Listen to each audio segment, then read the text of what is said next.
نماز کے متعلق آپ صلی اللہ علیہ وآلہ وسلم کی احادیث۔ آپ صلی اللہ علیہ وآلہ وسلم نے فرمایا، جماعت کے ساتھ نماز اکیلے نماز پڑھنے سے 27 درجے زیادہ فضیلت والی ہے۔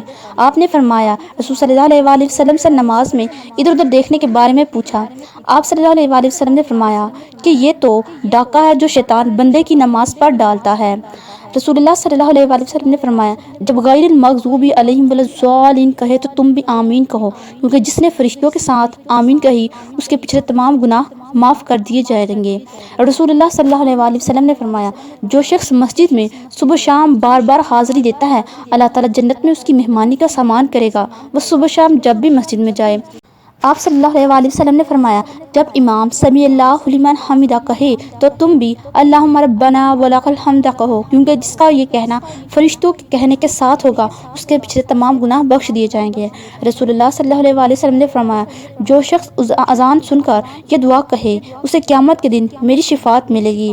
اللہ تعالیٰ ہم سب کو حضور اکرم صلی اللہ علیہ وآلہ وسلم کی تعلیمات پر عمل کرنے کی توفیق عطا فرمائے۔ مزید ایسی خوبصورت احادیث کے لیے چینل کو سبسکرائب، ویڈیو کو لائک اور شیئر ضرور کر دیجیے گا۔ اللہ اس انسان کو تر و تازہ رکھے جو آپ صلی اللہ علیہ وآلہ وسلم کی احادیث سنے اور اسے دوسروں تک بھی پہنچائے۔ اللہ تعالیٰ میرا اور آپ سب کا حامی و ناصر ہو۔